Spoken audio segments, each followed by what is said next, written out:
cause the grade to not be that 78% without rounding. So just make sure that you continue to strengthen your foundation by going back, reviewing classroom recordings, exam reviews, your required readings. Go ahead and start chunking it a little piece at a time. In addition to, of course, we got exam 3.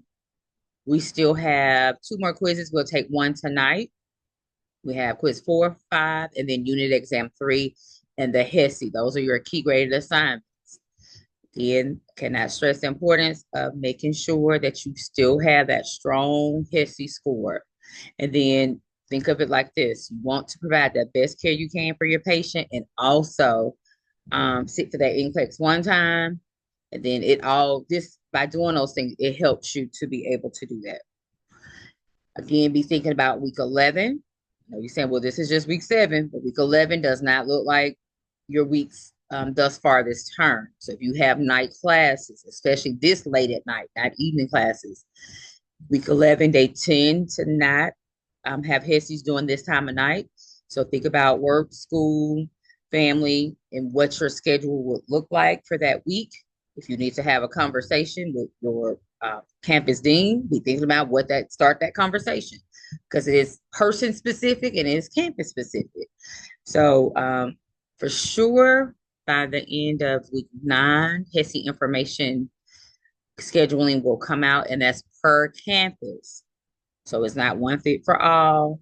And then think about those things that I said that may need to look different for you. I don't know if they can, provide the accommodation, but start the conversation.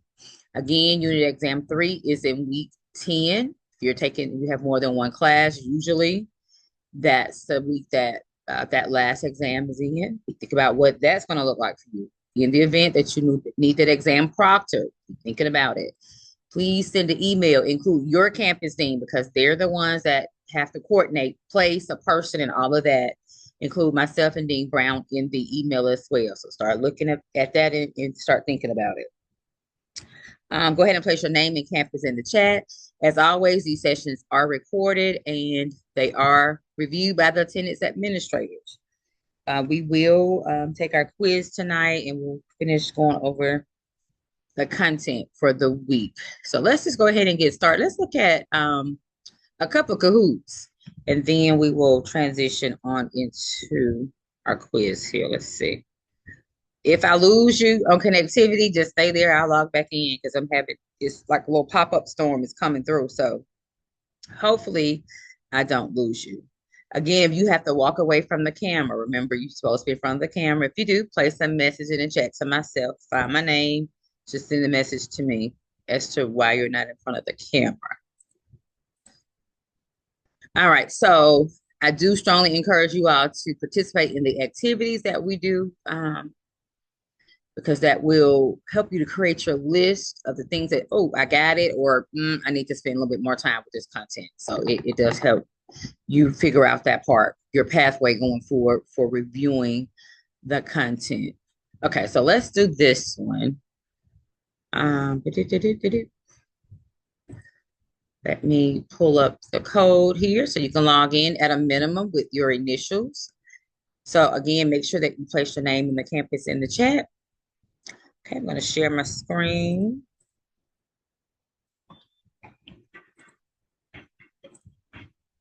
Okay, the game pin is 653837. At least log in with your initials. And then make sure you're reading. Hope, these things are made up. I make them up. So hopefully my verbiage isn't, subject and verb might not agree, but hopefully I haven't messed it up. So make sure that you're reading for understanding before you answer, which is a test taking tip. Make sure that you're answering what the question is asking you. So a lot of times you have those scenarios and they have all these things in it. It's like, wait a minute, this information is not important. Let me narrow it down. What is this question talking about? What is the concept? And then put it into context. What about this question do they want me to answer? Sometimes the answer, they want you to select something that is incorrect. For example, if they ask you, which of the following statements indicates that the patient or the nurse or the person needs more teaching? So you are reading if I need more teaching, that means the things that I'm saying, the statements, whatever I said is incorrect. Therefore, I need more teaching. So that's an example of identifying what the concept is. So if we're talking about bananas, and the question says, which of the following statements by the nurse states that further teaching is needed? So I'm reading the statements to pick out one that is about a banana, but that's incorrect information. A banana is a meat. A banana is green. A banana is yellow.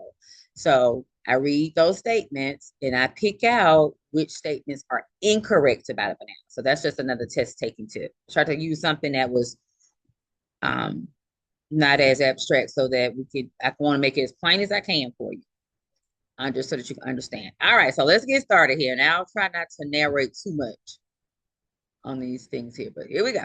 Let's go.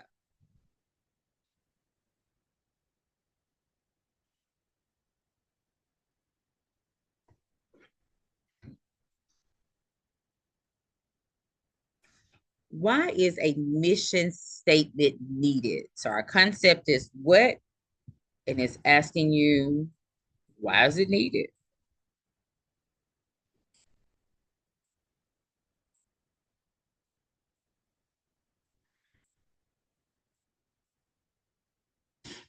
Okay, so it tells us why. It's the reason that that facility is there. It is the purpose. It is the services. So I go to urgent care ABC versus skilled nursing facility ABC. I need the patient needs to have they're feeling achy, they have a fever, they have nausea, vomiting, diarrhea. So which of those facilities would the patient go to? Well, you look at the mission statement. Which one of those places will the urgent care ABC or the skilled nursing facility ABC? The mission statement, the purpose that they're there, the services that they actually provide will be in that mission statement. So that helps us to go to the correct place so that we can get the correct level of care.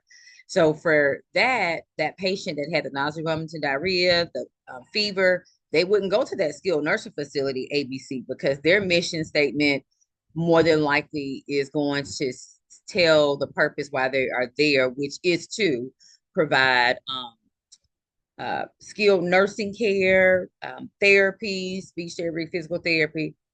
That purpose or that mission, why that skilled nursing facility does not match the needs of that client that I just gave. Okay, good.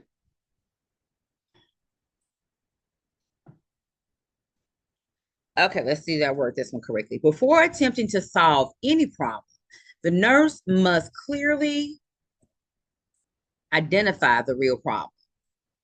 So this question, so you can restate it, paraphrase it.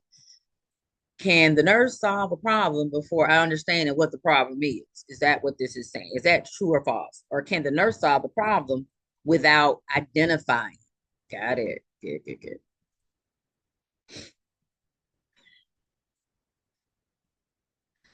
What are the results of effective leadership? Remember those two letters, one word, things that can change the entire statement. Look for the answer choices that match our concept. And our concept is leadership. Put it into context, it's effective leadership. Okay. Leadership inspires trust and produces change. And this right here is even if I remember you can be that charge nurse in the long-term care facilities, even at assisted living facilities, and even if something goes wrong, because you've established that trust, because you've been an effective leader, they'll still come tell you. Because you do want people to tell you when things go wrong, because that's part of taking care of the client. You don't want things to continue to spiral out of control. So yes, leadership does inspire trust to tell you about the good, the bad, and the ugly. And as a result of that, change for the better actually happens.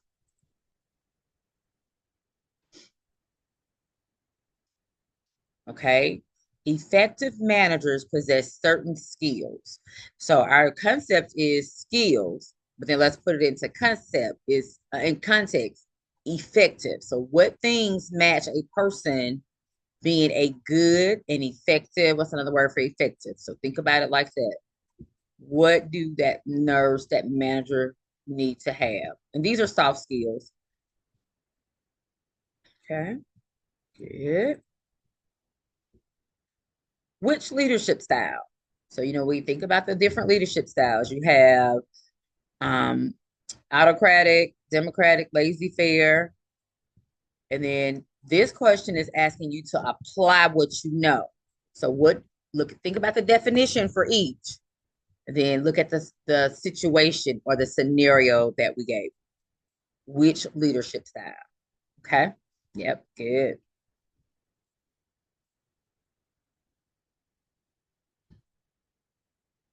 Appropriate interventions for talking to a client who is hearing impaired.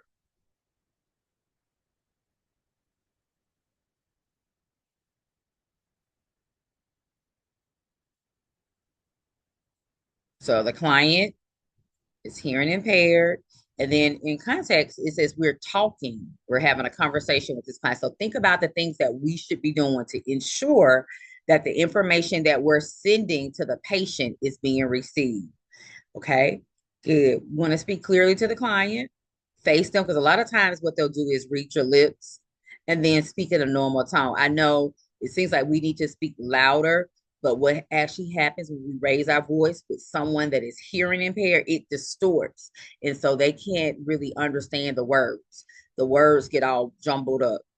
So yes, we want to speak clearly to the client. We want to speak in normal tones and then face the client when speaking. And then usually they'll know which ear, because usually they'll say, hey, this is the bad ear, come speak in the good ear, is what most of the time they'll say.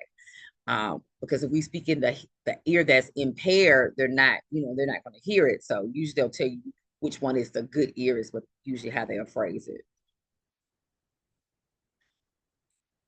Which leadership style varies according to meet the demands of the situation?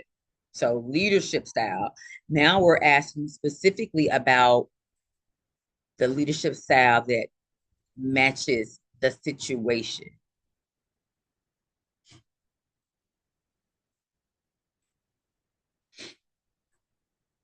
Okay. Sometimes there's a root word there.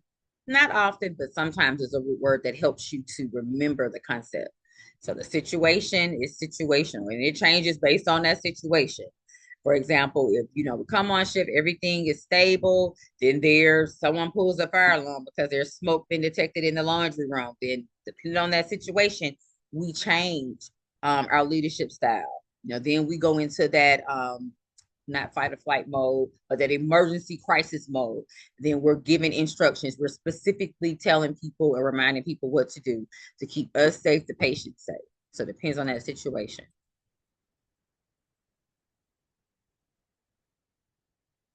All right.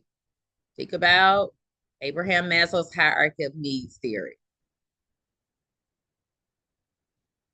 Which of these matches what that theory is all about?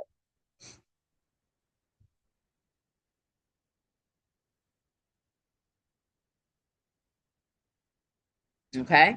And so if you Maslow's hierarchy of needs, we have that fight that remember that triangle, that foundation, and the next to who we actually have a picture of it. So remember we had that foundational part of that triangle, which is at the bottom, but it's the most important. Those are those physiological needs. Remember that's the food, water, shelter, because in breathing, airway, ABCs, if I am not breathing, that other stuff on the triangle doesn't matter. And we can go up and down that triangle because it depends on what's going on in our lives, with our health, with the weather, with the job, all of those things.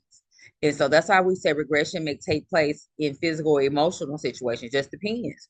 If you lose your home, if you lose someone, if you're going through something, you can go up and down that triangle. And then meeting the need on one level, it does motivate that person. It's in us to move on to the next level. So okay, we have everything fine. We have food, water, shelter. we're managing our health conditions, and we move on to the next level. Let me go ahead and try to get this job. Let me go ahead and try to finish this course, and so forth. And so that's from that internal motivation. But love and belonging is not the lowest level. Remember, ABCs, airway, breathing, circulation, shelter, food is the lowest level. Okay. We have two kinds of communication. It's asking you, what kind is this? The patient rated the pain as, the quotation marks, they stated that it was a 5. So of course, here we have explained the pain scale on a scale of 0 to 10, with 0 being the least pain and 10 being the worst pain you've ever had. Okay, good. Okay. What kind of communication? We are,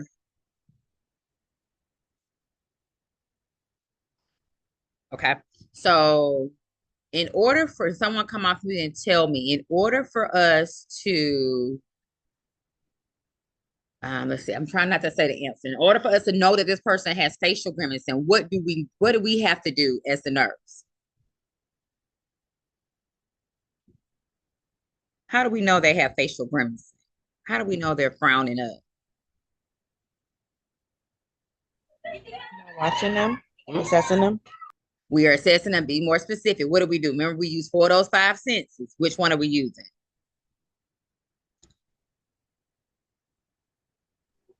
How do we Sight. sight? Exactly. So we are observing, or we are looking at them, and we see as we assess them. Because remember, yes, this is nonverbal. We see or observe, we're looking at them, and we see that they have that facial grimacing. They don't have that nice smile, they frown, they have those furry eyebrows. Okay, good. The nurse recommends skills to create a less stressful work environment. What are some of those skills? Or what is a skill for a less stressful work environment? Remember those one words that will change. Remember, the entire answer choice has to be correct. Okay. So what this green answer, treat most of the staff with respect. What one word makes this incorrect? Most. Most. Okay. Again, remember, read the entire answer choice. Make sure that everything in that answer choice is matching or is what you really wanted to say. If not, if part of it's correct, that's not your answer choice. Got it. Okay. The nurse recommends, here we go again. List a skill for a less stressful work environment.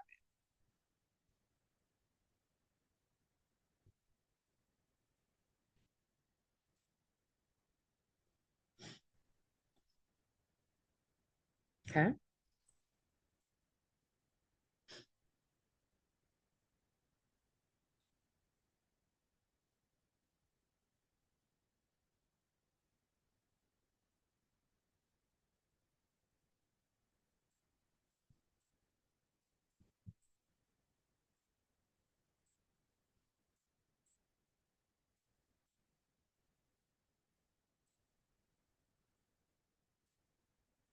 Believe it or not, coming in and things are being chaotic, disorganized, those things that create stress in itself. So coming in, having that calm environment, things are nice, being organized, even your workspace that you decide. Everybody had like their own little space that they'll sit at, or their little space. And having your pens and your equipment, all of those things helps make that work day less stressful.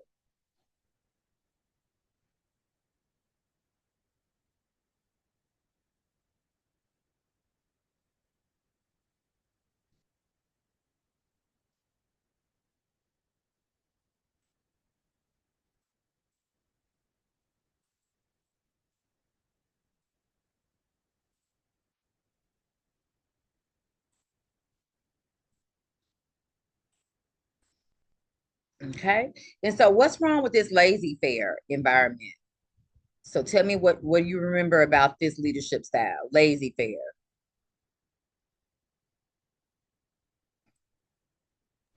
They want all the staff to like them or Exactly. employees. Go ahead, Ms. Goldsmith. I'm sorry. I was just saying they want everybody to like them, and they can just do it long as it gets done by tomorrow. Or whenever, it's just like, oh, okay, hey, that's fine. Do it if you want to. And that in itself, if you're knowing that you're coming to work to take care of this patient or these patients, person needs prep for the test that they're getting done today. Family members are coming. And with this lazy fair, it's just like, hey, do it if you want to, do it when you can.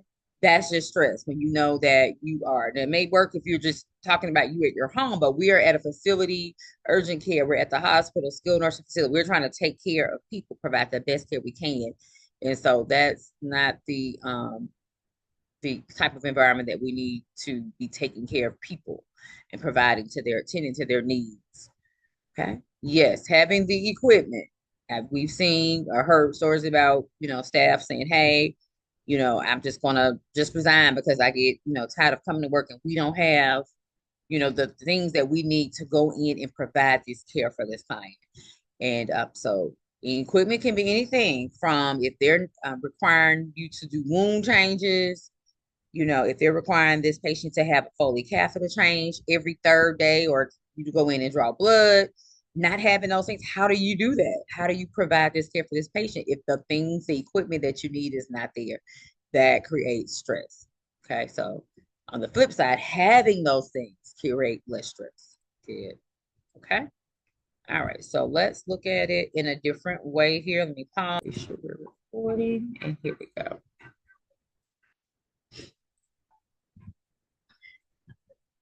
278-304.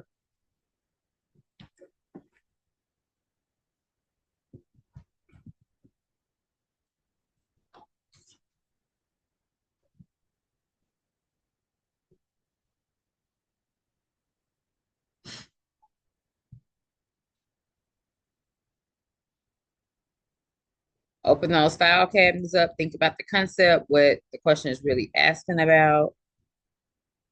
Go through your information and select the best answer choice.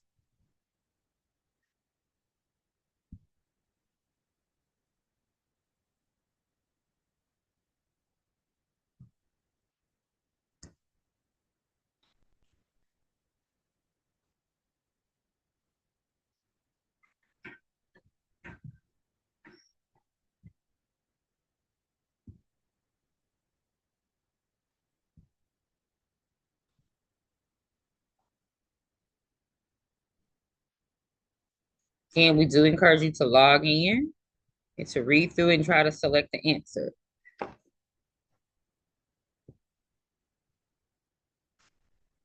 Because it's prepping you. Remember, you're going to take these computerized tests. This right helps you practice with your time, reading through. All of these things are done to prep you.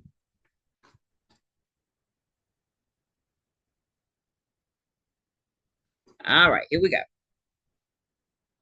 Which of the following are needed to create a less stressful work environment?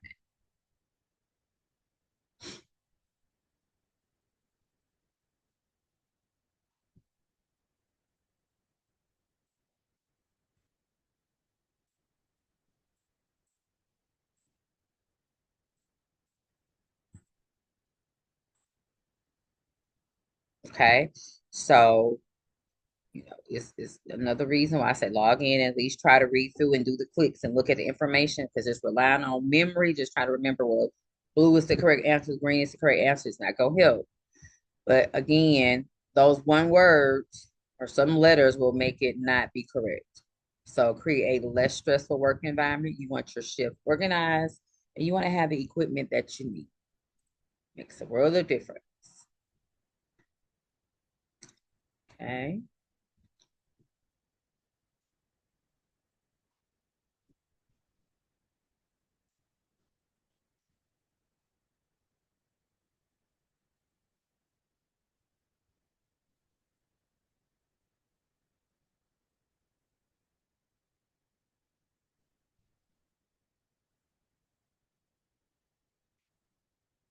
Okay. We let someone off, create that calm environment. It's gonna get chaotic throughout the shift, maybe.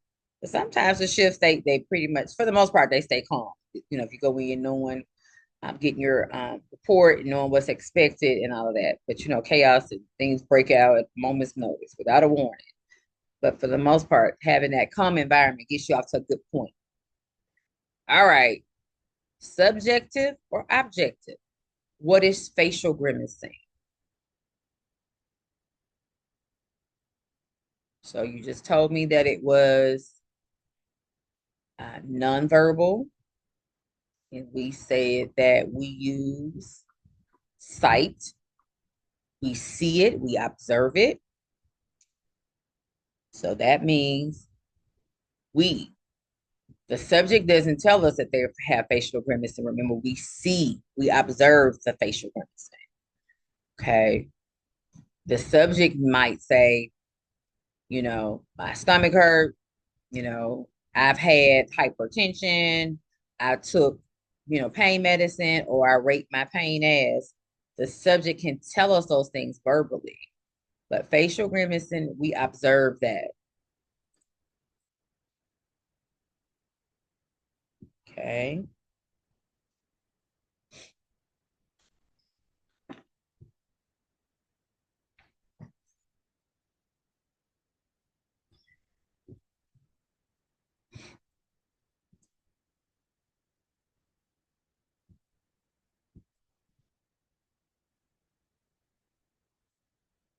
Okay. So my head hurts. The person is stating it. So the subject, person, patient, resident, the client is the subject, and they're telling us. Got it? Which of the following describes leadership best?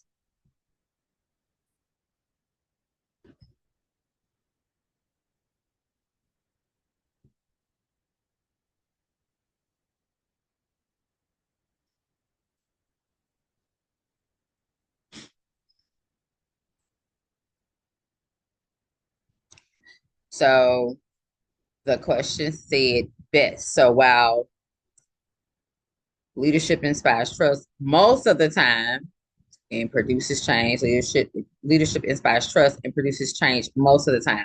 The question said best. So the best one is outright. It inspires trust, produces change. So that's the difference. These two are saying most of the time. The question says best. So the best one is just outright.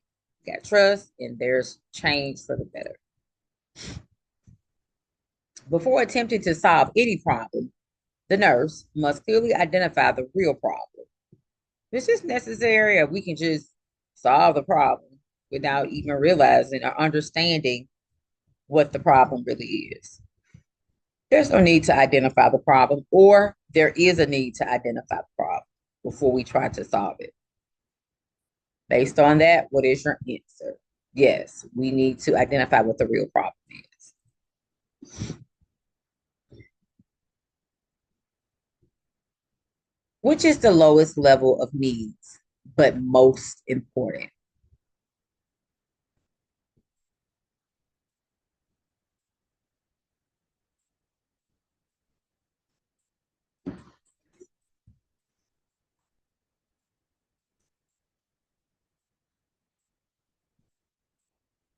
Okay, good.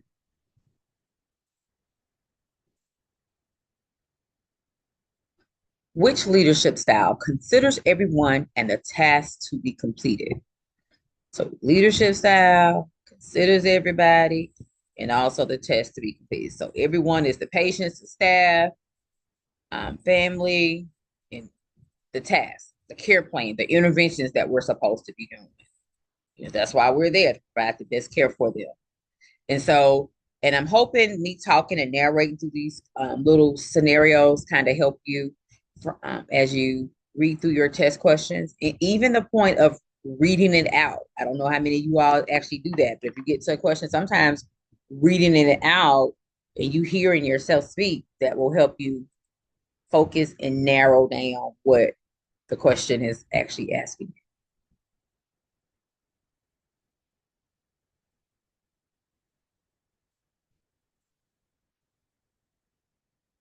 Got it.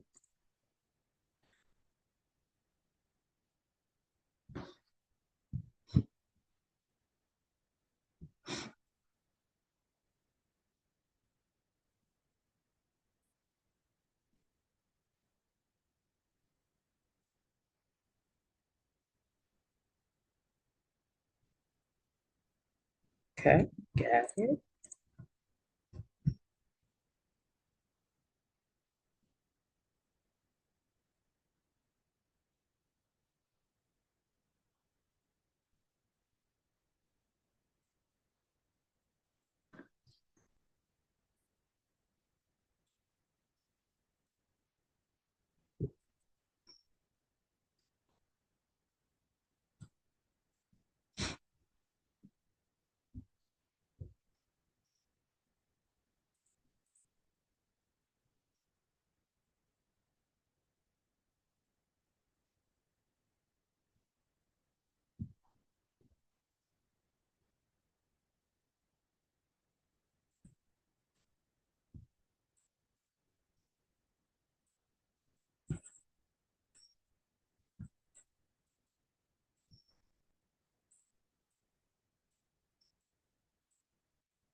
Okay, I think that was the last one.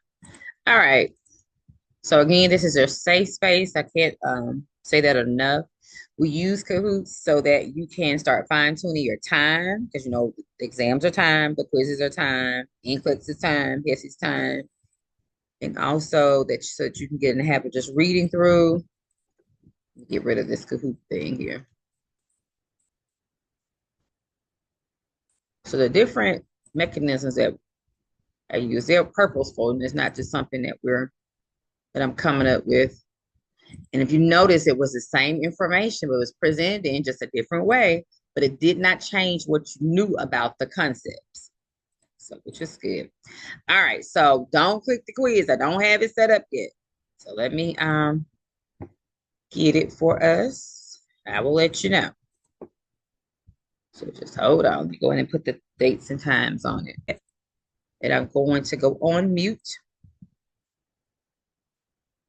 And that is hashtag capital, in this case, sensitives, SUCCESS205. Going on mute, pushing the code out.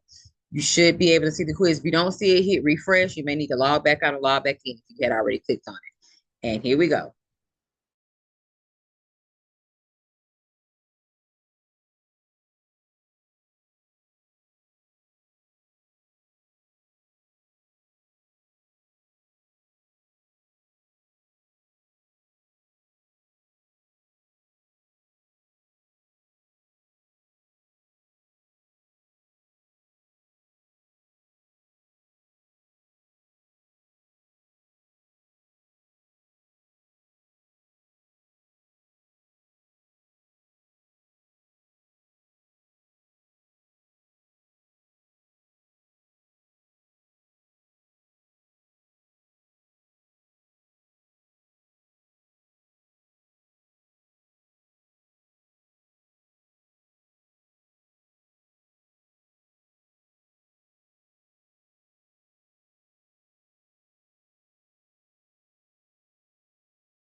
is everyone has finished the quiz, so we can come on back. It is almost time for a break, but I do want to move on to our next activity. I'm going to push it out to your email, your Canvas mail that's inside of your course. Let me find it. So just like to use different activities, different methods so that we can, think it through. No matter what your learning style is, hopefully we address it. And let me pull it up here. So we have a few minutes before we go to break, but I'll go ahead and send it out to you. That way you can start looking on it because we're going to actually work on it in small groups. Haven't sent it just yet. It's coming to me. Select you all.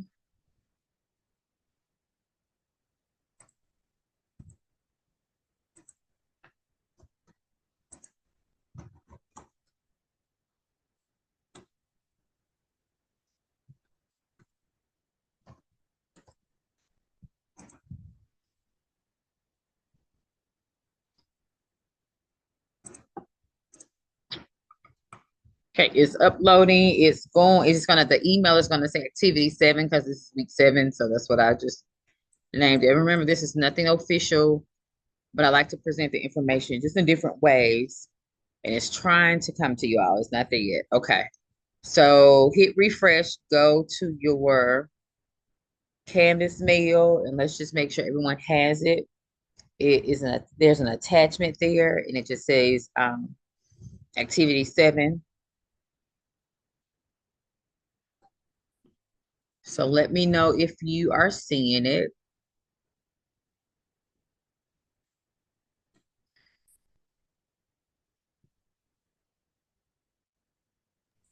Miss Ford, it's homework grades are off, right? Yes, I haven't turned them on yet, but yes, they're off. So that's you want to have that 78% without rounding. And then when we turn homework grades on, remember the grade does change.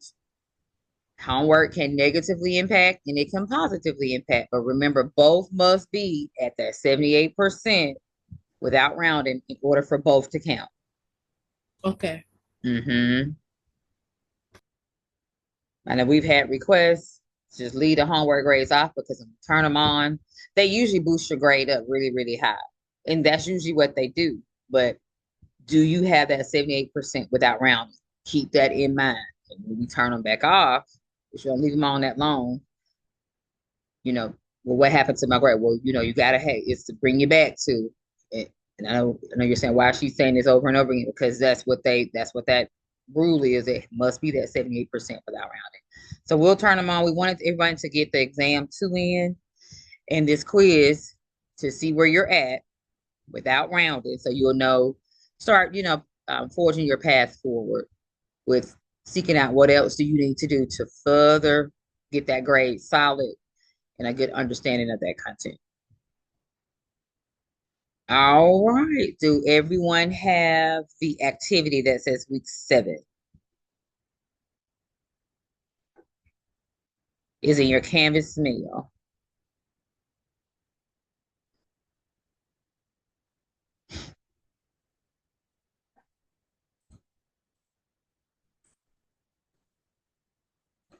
Yes, no, maybe so. Do we have it?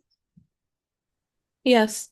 Okay, Yeah. so we do have it. Okay, good. So we have 2 minutes before we go to our first break. So let's look at that first slide. Go ahead and open it up. And again, remember these are just things to help you along the way. Let's see. Where is it at? All right. So I'm trying to open mine up. This is Nurse, George, and Lisa. Off to work we go. Okay, so your second slide says, it is important to establish. Let me be quiet. Someone read the first slide for me. Let me hear your voice.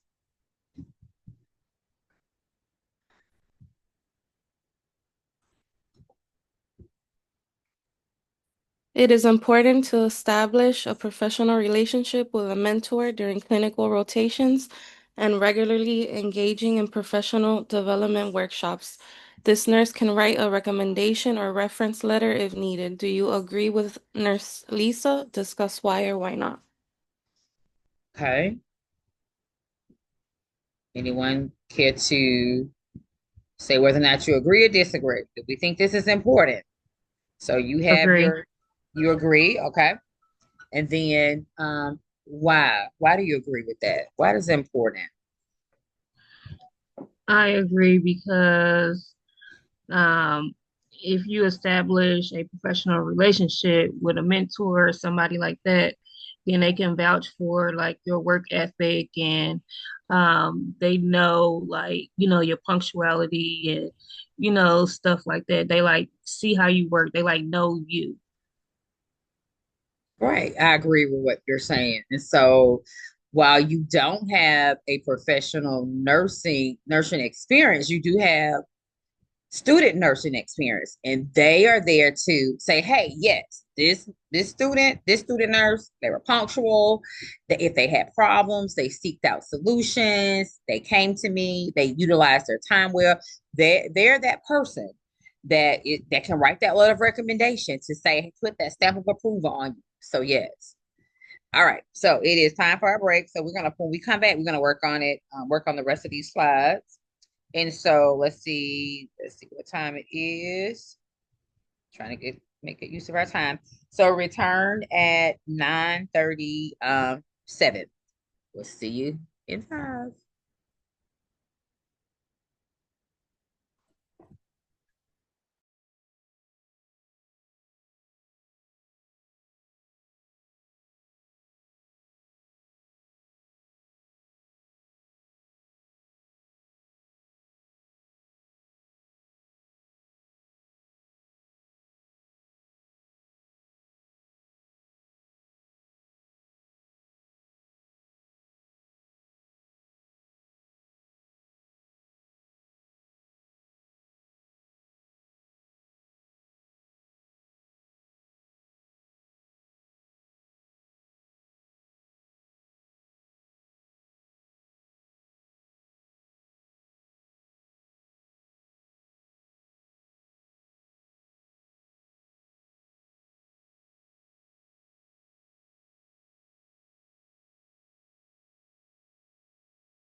All right, so what we'll do is place you all in small groups. You do have, what was a total of, so we did the first slides, so there are only 7, so we got 5 slides. So we'll give you 2 minutes per slide, so 10 minutes to discuss the slides that are there. Let's see. So I will put the timer on. So go ahead and do some jot noting, discuss, and then we'll come back and share whole group. And accept the invitation to the breakout room. Let's see here, hold on. Create.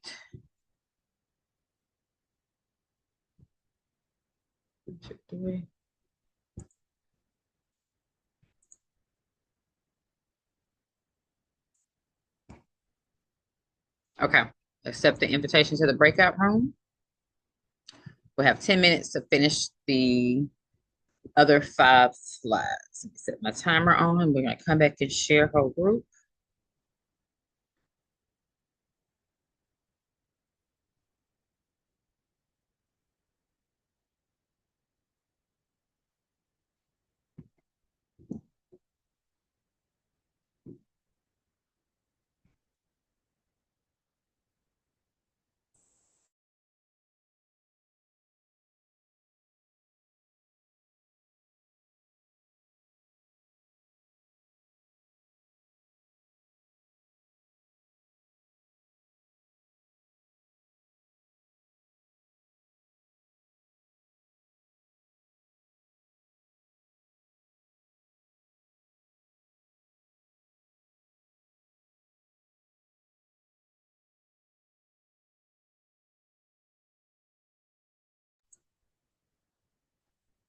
I was in a breakout room and then it kicked me out.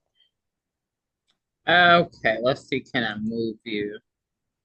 Let's I was see. with Jordan.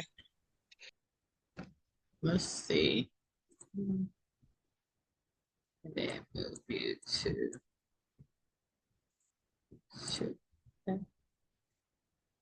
it should put you back in there now.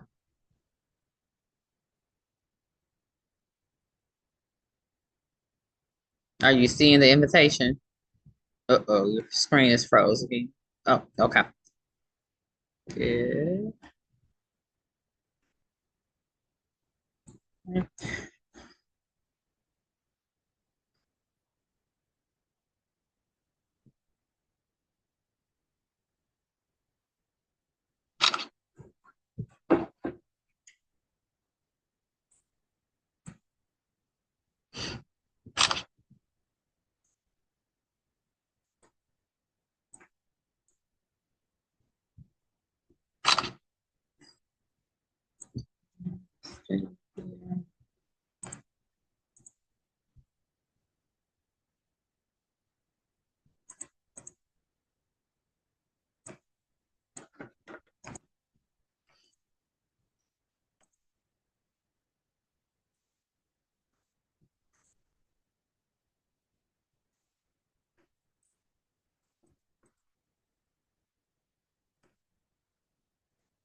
Ms. Smith, have you been in the breakout room?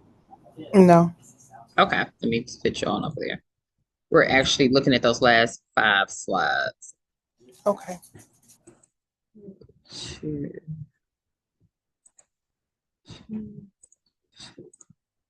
Okay, you should receive the invitation now. We have 3.5 minutes left before we return.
Okay, everyone should be coming back. Let me see. I was trying to get our little wheel up so we can share the love. So I can hear from everybody. Let's see, can I get it pulled up? So hopefully we had some healthy conversation.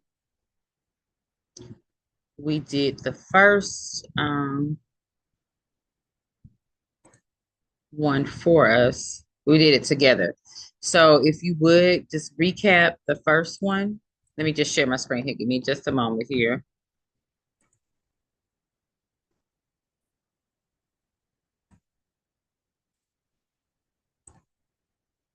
Trying to get our little wheel up.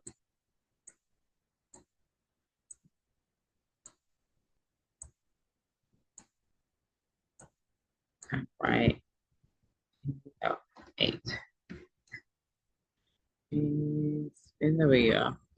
Okay, so we're spinning the wheel. I'm going to show you the wheel here. And it's on group number 1. which is, let me show you the wheel. It kind of creates some type of excitement when you see the little wheel.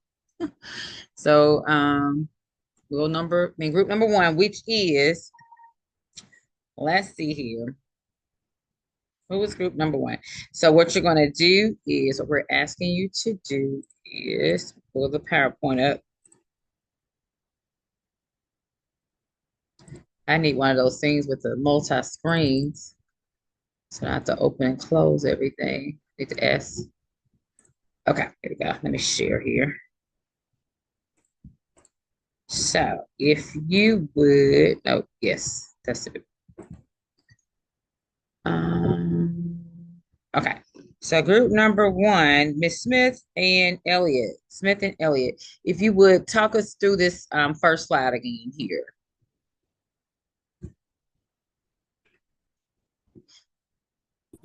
It's basically explaining to establish a professional relationship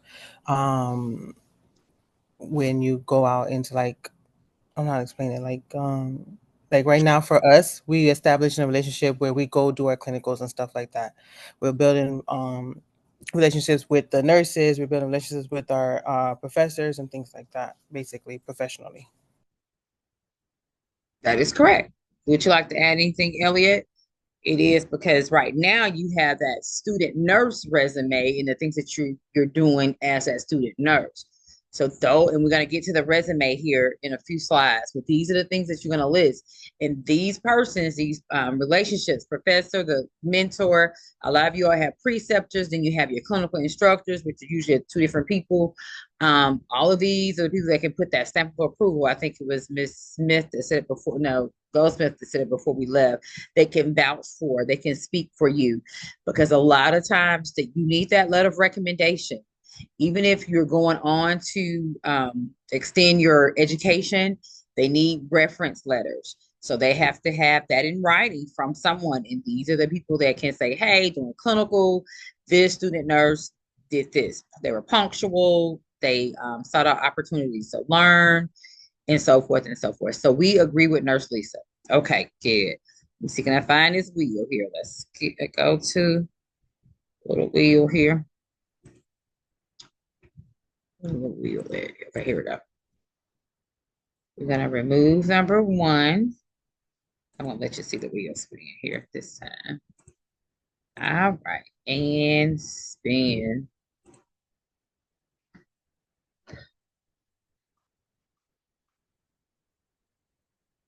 Well, how about that? Group number two.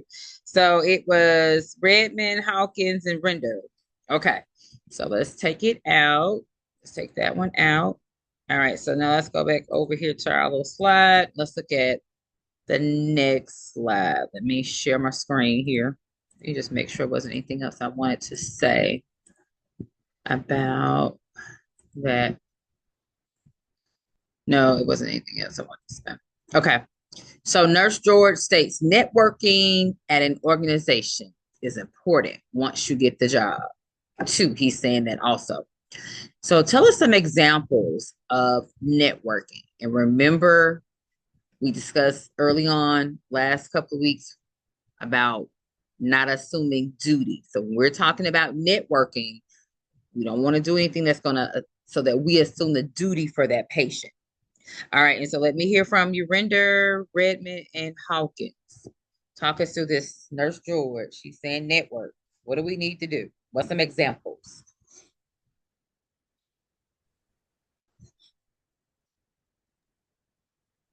It was like breaking up on my end. So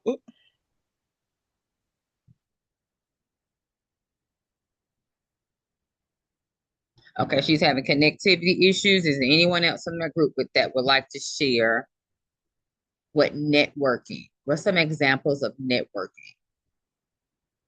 Remember, we don't want to assume duty.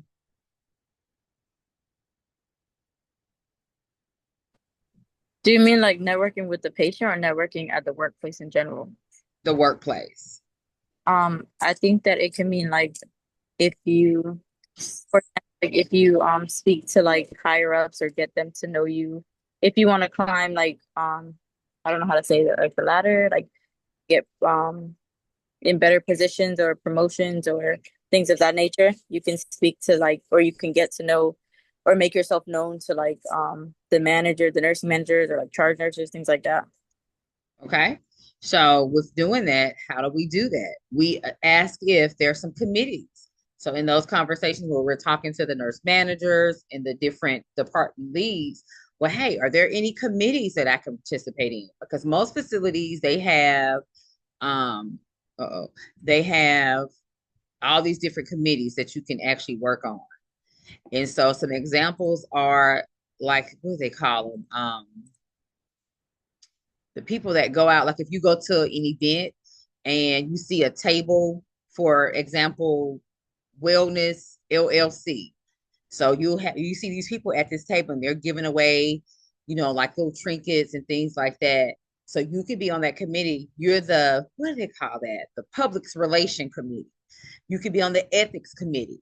So when focusing on networking, the student nurse should assist other staff members without being asked to help. What we're talking about here is maybe changing out the garbage liner, refreshing that water pitcher, because every shift, usually most facilities, at least 24 hours.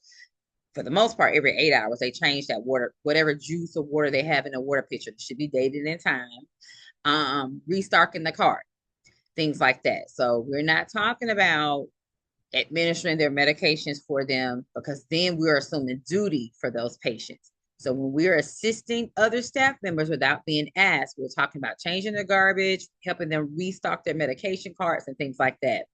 We can ask, like she just said, if there's some committees that we can participate in, the ethics committee, the public relations committee. They even have committees that plan for, because most facilities have fun days, so to speak, or staff days.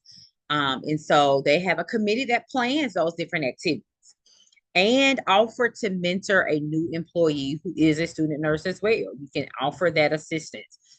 As we say, pass it on. The things and the nuggets that's been passed on to you, we want you to pass it on. Good. Thank you so much for that. All right, so let's see here. Let me spin the wheel.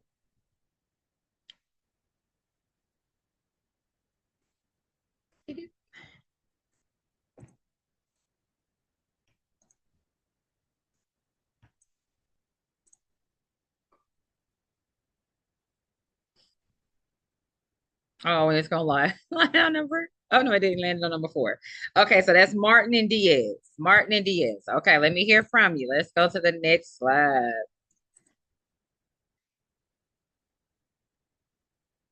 Wait a minute. What number was that? Number 4? Yeah, Martin and Diaz. All right, so let's go to the next slide, which is, now Lisa, tell me, just trying to share my screen. It's George and Lisa talking. Now tell me what to include on this resume in this cover letter. Discuss the information included on a cover letter. List at least 3 of each. Okay, so Martin and Diaz, tell me what you got. What do we cover letter in the resume? I put contact information, skills, work experience, your greeting, like an opening paragraph. And that's all I came up with. Also like letters of recommendation from like previous clinical instructors, professors, anything like that. Okay.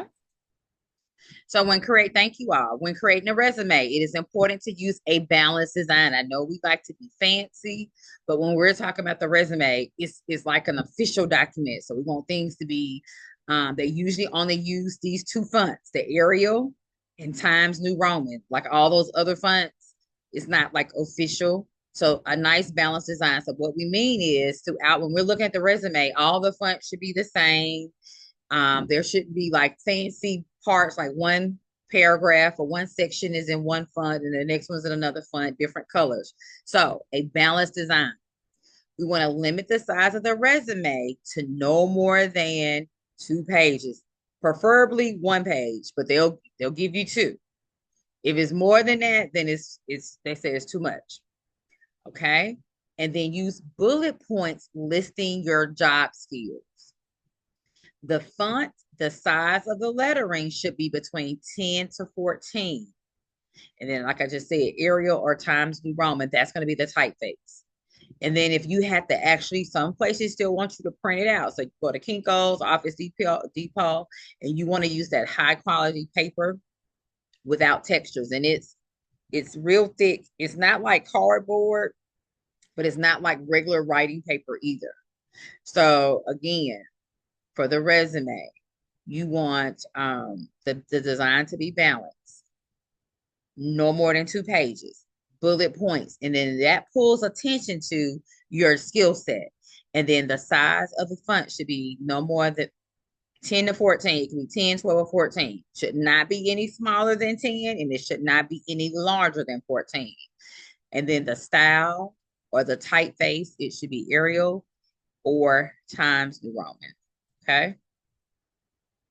So for a new graduate, it is important to focus on the academic achievements and experience gained during those clinical rotations. And that's the information that you can list on those bullet points. And it showcases your readiness and your competency for entry-level positions. So don't be at the clinicals and the preceptor, that's your time. Don't be afraid of that space. Seek out those opportunities so that you can list, well, hey, inserted Foley catheter, assisted with whatever it was, changing out wound vac, whatever it is, those different opportunities those different opportunities while you're at clinical. Okay. All right. And so that's what you're going to list on the cover letter and your resume. You're going to be like short to the point. You're going to kind of sum it up. The cover letter kind of gives us an idea of what we're going to see when we move on into that resume. But nevertheless, it's 1 page for the cover letter. The resume is no more than 2. All right, let's see what we got next. Okay, let me spin the wheel here. Let's see. Any questions so far?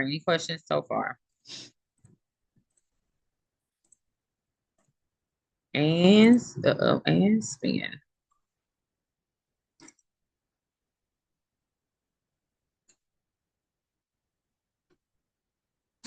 Okay, number 8, we have Harge and Angelo. Okay, let's remove that. And let's see, you guys are up next. George states, I got to the interview.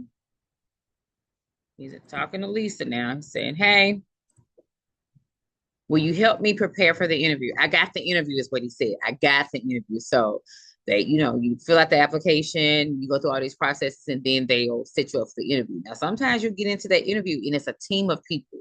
It's just not you and one person. It's a whole set of persons they call it the interview team. So George saying, hey, will you help me to prepare for the interview? Lisa, can you pretend you're the employer? And she says, okay, George. And then there are some things to know. Follow up on the job interview is essential.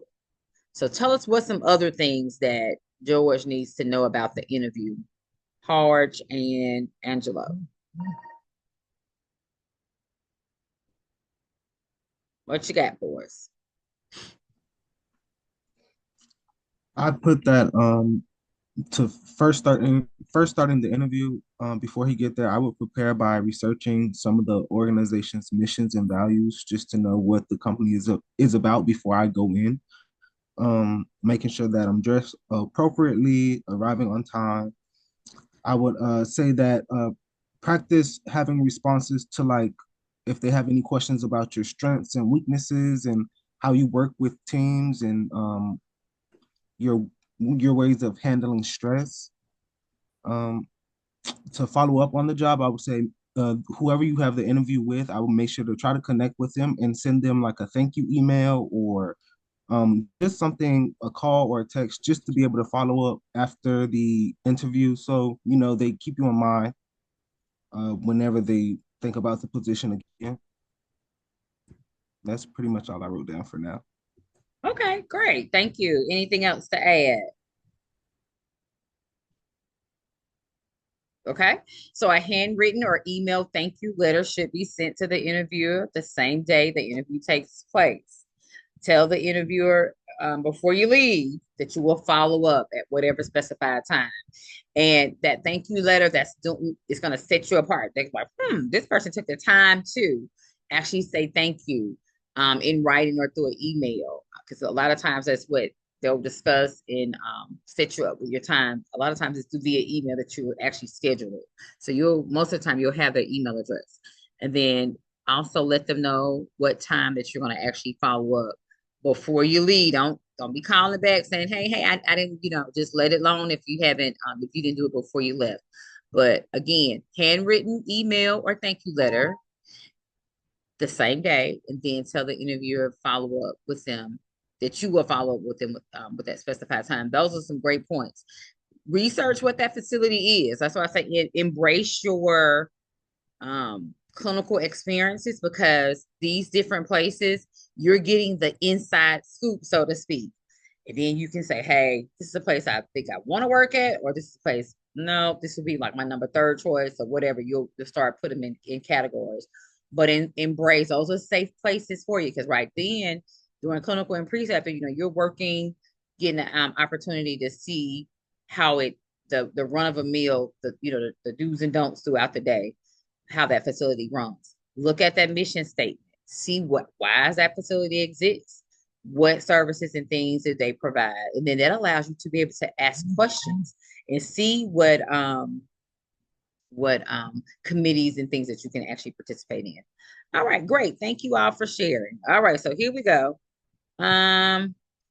George asked me, spin the wheel. We're almost there, you all. Y'all like this little wheel thing? Y'all don't like the wheel? It's okay. I know, just trying to mix it up.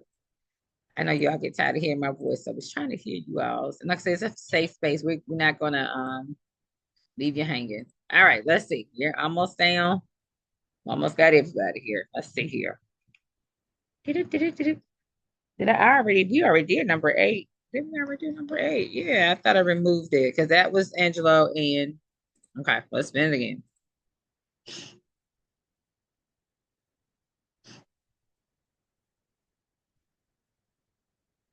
All right, so this is Goldsmith, Rivas, and Jennifer, Asia, Claudia, and Jennifer. Okay, let me remove it. Let's go back to the slides. All right. Oh, George and Lisa, they've been hanging in there for a long time together. Hopefully George gets this job. Okay, George asks, is it illegal for an employer to ask about past or current health statuses? What if they ask about qualifications that apply to the position, such as licensure, education, and overtime availability? Is this acceptable? So what should Nurse Lisa be telling Nurse George? Let me hear from you, Claudia, Asia, and Jennifer. I think, them asking about qualifications that pertains to the position, such as like licensure and stuff like that, that is acceptable, because they want to know, like, if you're qualified, to do the position, and do you have, any other qualifications that does apply to the position that you're applying for. But as far as like current health status, I do think that is kind of like illegal. You should have the option to let them know, any current health statuses that you may have.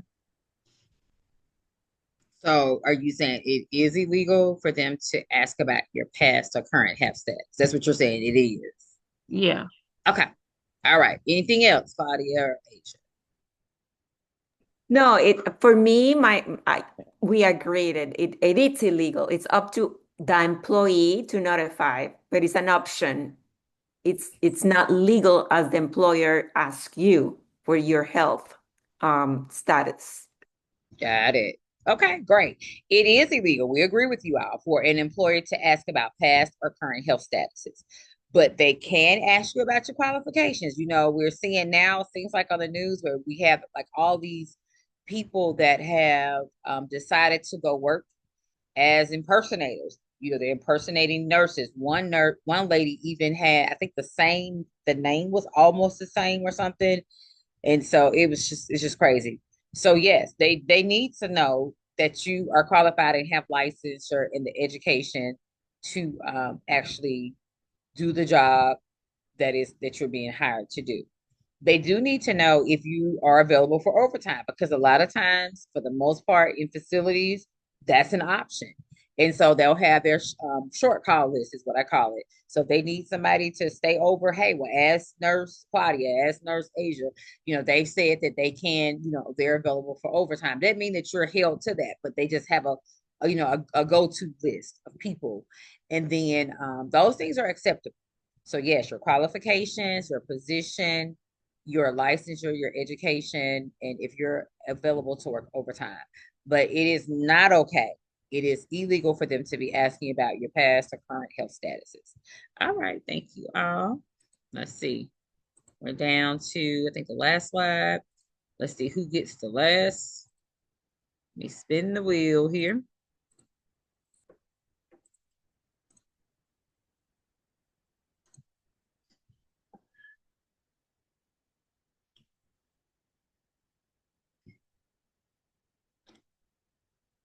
Okay, so that's going to be group number 6. That's Diamond and Elizabeth. All right, let's see here. Where we at? So Lisa and George, they're almost finished talking. Finish it all up here. Okay, Lisa states, let me ask you this, George. What is the primary responsibility of the charge role? So what would you all say? Diamond and Elizabeth, what would you say?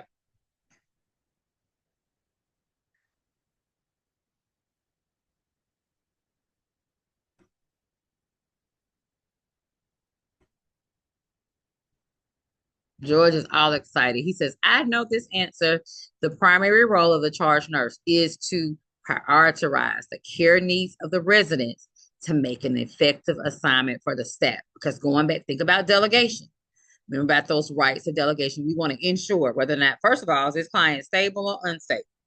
Because if the client is unstable, we're not going to be assigning even tasks that we know unlicensed personnel, PCTs, CNAs, we know that they can complete these tasks. But if the client is unstable, then we will not assign. So first of all, the charge nurse must prioritize the care needs of the residents. Looking at the care plans, hey, patient in room 201, 202, they just need setup help. With patient in room 203, they need 2 persons assistance. So we wouldn't want to assign, for most facilities, they make the assignments based on acuity too. So we rarely want to give one person all total care patients. So we try to mix it up.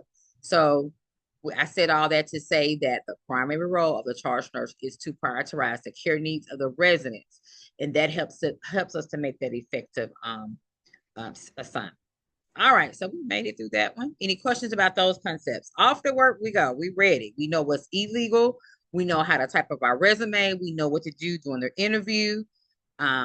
We know, what's our primary role, no matter what setting you're in, to decide what's priority. What are the needs of these clients so we can make those effective assignments.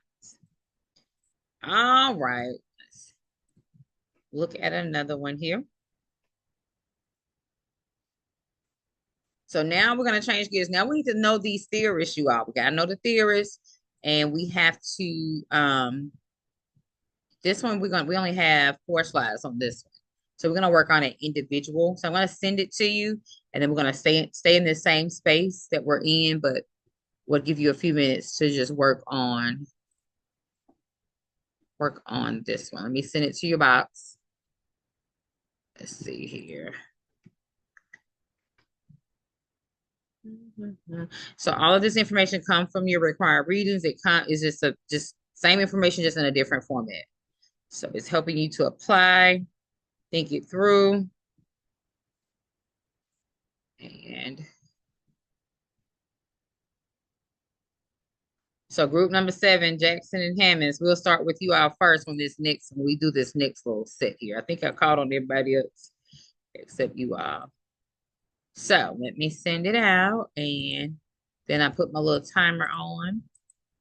Like I said, it's not about 4 slides, but I like to chunk it up so you can focus on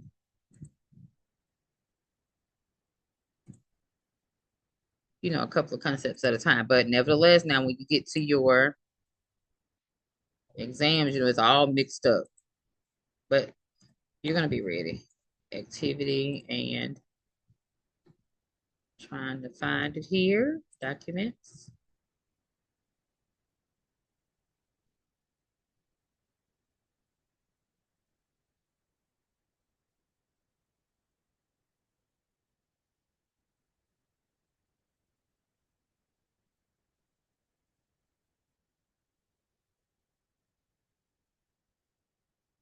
Okay, I'm trying to make sure I'm sending you all the correct one.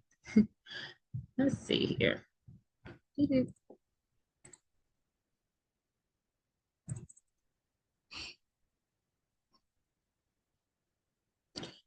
And thank you all for sharing. Like I said, this is a safe space. If you get it wrong, we're not gonna leave you out there. We're all gonna make it back to shore. But we do want you to give it a good effort to put in your own words, and then you never know what light bulbs you turn on because you said it in your way, and you said it in your way. It helps others, and then the repetitiveness of it helps us as well. Okay, so your Canvas mail, hit refresh, and it should pop up, and it just says activity 7-2. Let me know if you got it, and then I'll set my little timer here. And it's only 5 slides.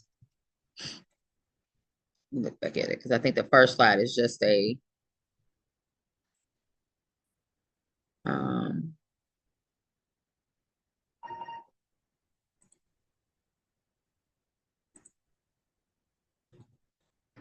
just a title slide. I got it.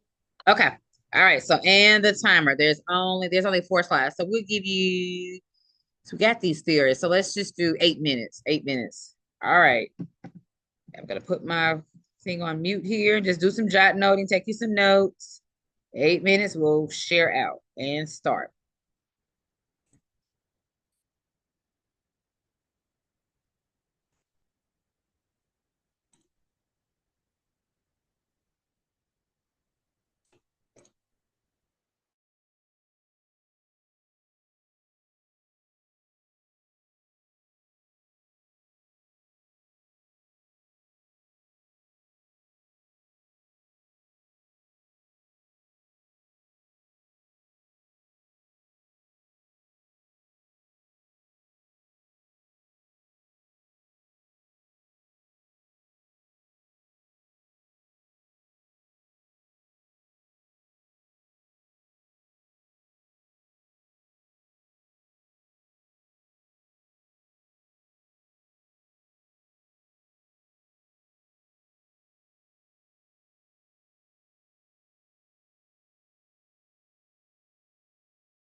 4 minutes left, 4 minutes left.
All right, so we have 52 seconds left. So let's go ahead and get ready to, we're gonna stop the timer here.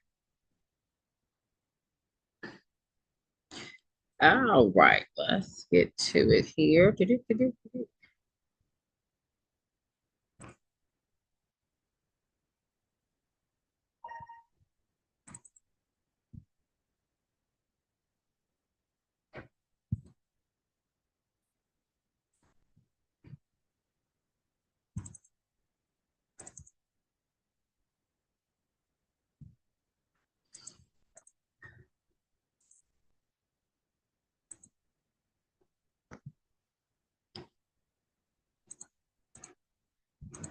Okay, we're gonna do this. Let's do this first slide, then we'll go to our second break here.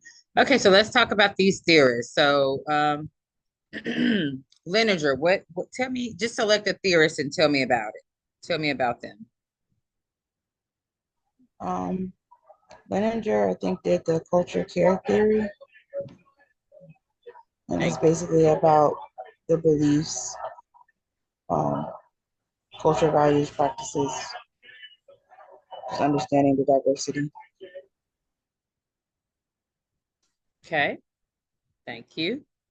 So remember, we provide that culturally competent care. It's important that we understand, what we think about our own culture, what we know, and then to find out more about our patients, the people that we're going to provide that best care to. We want to incorporate those things that are safe into their care. So literature is saying, hey, we need to know about culture. It's important. Okay. Thank you, Miss Jackson. Orem, Rosenstock, or Roy?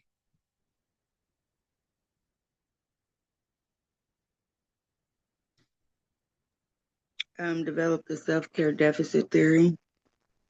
Which one?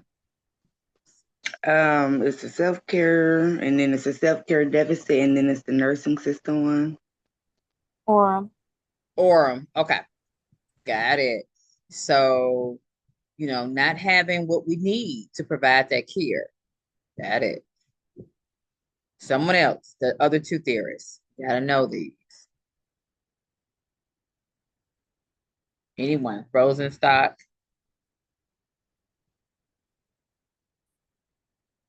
Or Roy? Okay, Rosenstock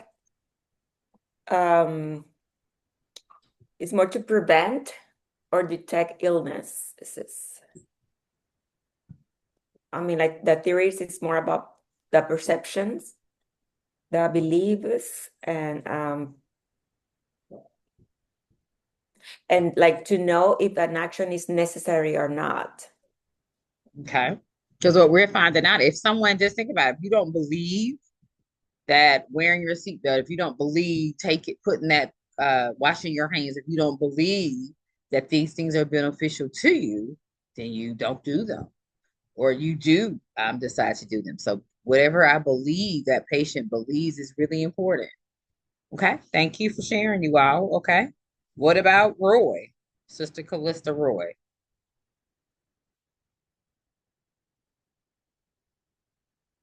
Okay, at being able to adapt.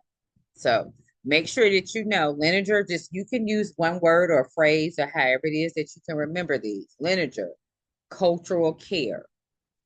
Got to include and know about your culture and the culture of the patients that you're providing care to. We want to incorporate those things in their plan of care. That's part of that therapeutic relationship and that partnership. Or self-care deficit. Do I have what I need to provide that care? Do I believe? Rosenstock, that intervention, the things that you're coming in, that you're telling me that you're going to do, that I need to turn and reposition, that I need to drink more water. Do I believe that these things are going to be beneficial to me? And if I don't, then you're probably going to get some non-compliance. But if I do, then I'm more apt to comply with whatever the intervention is. And then Roy developed that adaptation model. Okay. All right. So let's pause here and let's take a 5-minute break. We'll see you in 5. So 36. See you in 5. For sharing. Thank you.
All right, let's finish on up here. Let's see here. Let's go back to our slides.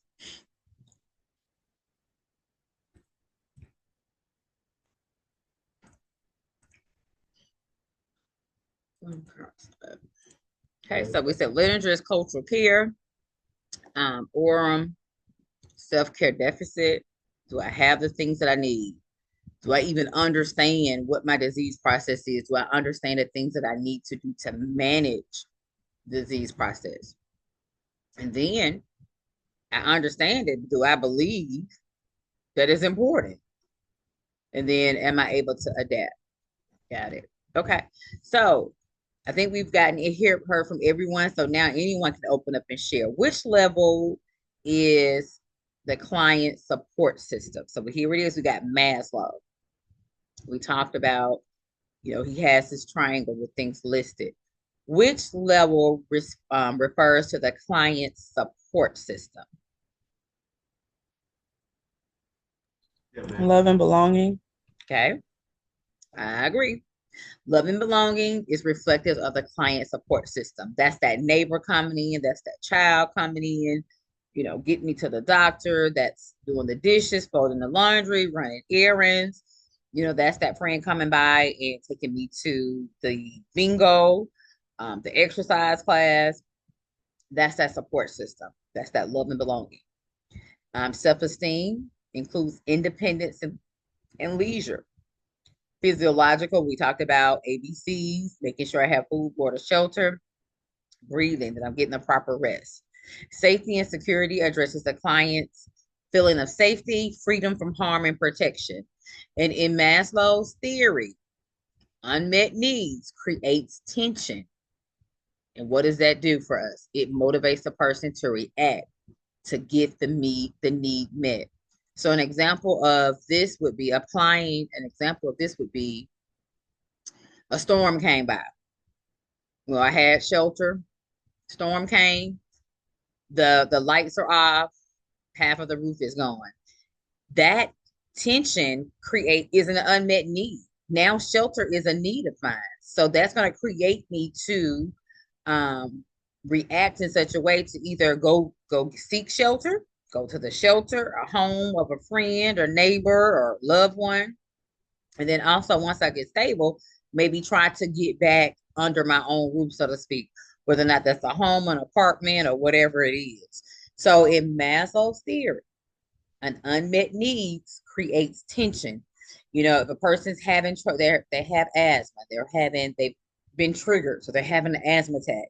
So they're having an issue with their airway, they're breathing, that gas exchange is going to create that person to react, to get an inhaler, to do something so that they can get that gas, excuse me, that gas exchange getting back to the normal process.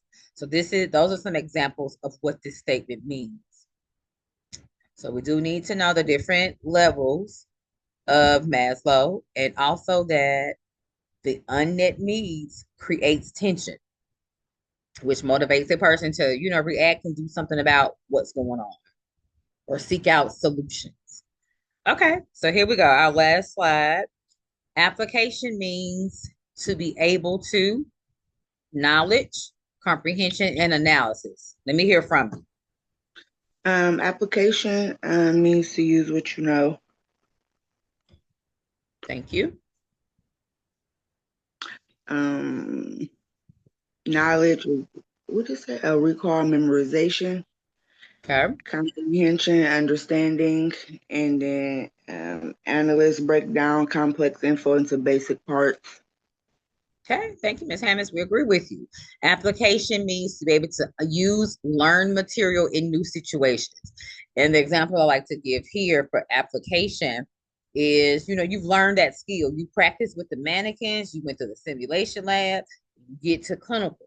You're able to actually administer that medication to a real person. You're able to actually insert that Foley catheter, using the sterile process. You're actually able to use what you've learned in that situation with a real person. And then as you are learning and practicing on those mannequins and doing the simulation lab, you kept referring and recalling and repeating information so that you got those steps down. So you were getting that knowledge. You were strengthening your knowledge base. And then comprehension refers to understanding the information, recalling it, and identifying examples of that information. And then analysis, getting a little bit more complex, means to break down the complex information into the basic parts and relate those parts to the whole picture. So, you know, we do know that, you know, what hypertension is. So when we see, when we check a person's blood pressure, whatever the numbers are, we verify them, especially if they're abnormal, we verify those numbers. When we look through the patient's medical record, if they have a diagnosis of hypertension, we more than likely will see antihypertensives, medications that are prescribed. And then we might see some dietary recommendations. You know, we might see some notes from the dietitian where they're encouraging and providing that education about eat some food selections, you know, selecting those items that are low in sodium. So this analysis part, we not only know what hypertension is, we know what body systems, which organs are not functioning like they're supposed to. And because they're not functioning like they're supposed to, then these are the results that we're getting. So it's more complex. And I think, okay, last one. Any questions about any of the things that the concepts we discussed so far, you all? Okay, last one. Let me hear from someone. What is this spirit of inquiry? What are we talking about here? The spirit Raise of questions, challenge tradition, challenge existing practices, and seek creative approaches. Got it. Usually we see this, hopefully we see this in all nurses, seasoned nurses and new nurses, but usually we usually see it, especially in the new nurses. And it's not that you're saying that the process that's in place is wrong. The spirit of inquiry is like, wait a minute, can we do this, accomplish the same results, if not better, by doing it this way, by using this type of supplies? You know, but can we save time? Can we get better results? Can this wound heal a little bit faster if we end up leaving the dressing on, changing it every other day, or should we use this type of products on the wound? So that spirit of inquiry raises questions, and then we're seeking out creative approaches to the problem. Can we achieve better results? Can we achieve the same results with less time and less effort? You know, and can we save the client some money? Because think about it, the clients are paying, the patients, they're paying for all these supplies and things that we're using. So the spirit of inquiry is a good thing. It does challenges those practices, those traditional and existing practices. So the things that we are currently doing, the spirit of inquiry makes us say, can we do this differently? You know, and have better results for us and the patient. All right, and I think that's the last one. Are there any questions about any of those concepts? So we are right at halfway through our content for the last set of concepts for this last exam. I cannot say it enough. Make sure you go back week 1, start looking at those recordings, start chunking it up. All right, so let me check the chat, make sure we don't have any no questions or comments in the chat. All right.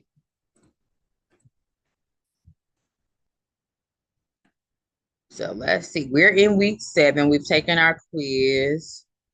Let's see where we're at. You all have submitted the professional development plans. They look really good. And you all did really well on exam 2. So you put the time in. If you couldn't attend the live exam reviews, it shows that you took the time to actually look at the content and the weekly recordings. You all did reach out if you had questions. That's good. Showing taking that ownership of you know, your pathway, your journey. So week 8, which is next week, we don't have a quiz next week. But so we will go over more content. But remember, you have those NCLEX questions that are due. Turn in your highest score. Every point matters, you all.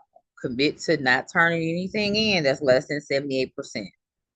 And then we do have that week 8 assignment, which we have that position paper. It is due. And then week 9, we do have that quiz 5. So we have a break from the quiz next week. So we just cover content. Hopefully we can get majority of the rest of our content in. So we're just reviewing it and just immersing ourselves in it. And then week 10, of course, you have unit exam 3. And then that very next week, you have the HESI. Okay. All right. So that is all of our content for tonight. We haven't taken our break, so we're going to pause here. And I'll stay on for those that have questions and need to talk one-on-one. The rest of you all take care. Make sure that you're reviewing these recordings. Ask questions, send an email, text, call. We are available, you all. That's why we're here. Let's exhaust all means so we can be successful. Have a good night. Ms. Morgan, I have a question about the homework to turn it in. I mean, that I already did, but I have a question about it. Do we need to go to a breakout room? Are we okay talking here? I don't mind. I mean, I have to have a questions. It's just for me to know what to do to correct it. Let me check. Hold on. Bye-bye. Bye-bye.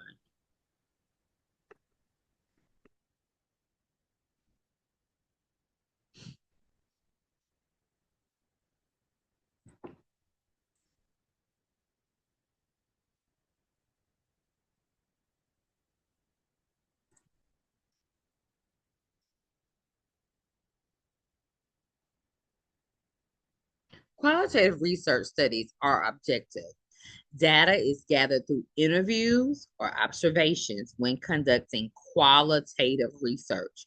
Now, when we talk about quantity or quantitative research, these studies are objective. These studies, they actually get some type of measurement. Like, for example, doing a blood draw so we can see what a person's glucose level is, or we're measuring that person's height or weight. That's qualitative. We're getting a number, a quantity. But qualitative research studies is information, it's data gained through interviews. We simply sit down and we have a conversation, and that is how that information is gathered. The National Institutes of Health is that federal agency. It's like they've been in the news here with this new administration. The National Institutes of Health, they're the ones that are responsible for that biomedical research. They fund it through the universities, the hospitals, private research institutions, but the National Institutes of Health, the NIH, is that official federal health agency that is responsible for biomedical research. And we just said there was qualitative research, quality, and quantitative. Quantitative, you get some measurement. Qualitative, you sit down, you have a discussion, and that's how the data is actually gathered. The primary goal of evidence-based nursing is to improve patient outcomes, providing the best care that you can for those clients using the available research. And that's why research is necessary, so that we can get the latest, the most current, safe information, so that the clients can improve outcomes. Like now people are living longer because they're able to manage their disease processes because of the information that's been gathered through qualitative, sitting down, having an interview, gathering that information, and also through quantitative research, where we're doing measurements, we're actually collecting blood to see what the person's cholesterol level is, the glucose level, and all of that is funded by the NIH, the National Institutes of Health, that biomedical research.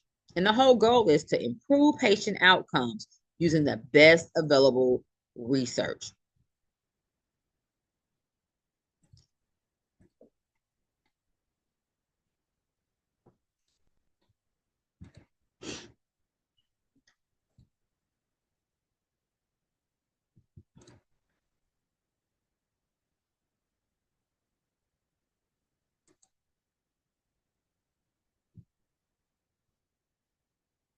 evidence-based practice in nursing, we use that scientific knowledge that has been proven effective. That's why the research is done. We don't just haphazardly pull things out. We're providing interventions, we're implementing interventions because this is what the knowledge that we've gained, that scientific knowledge that we've gained from doing the research, it has proven to be effective.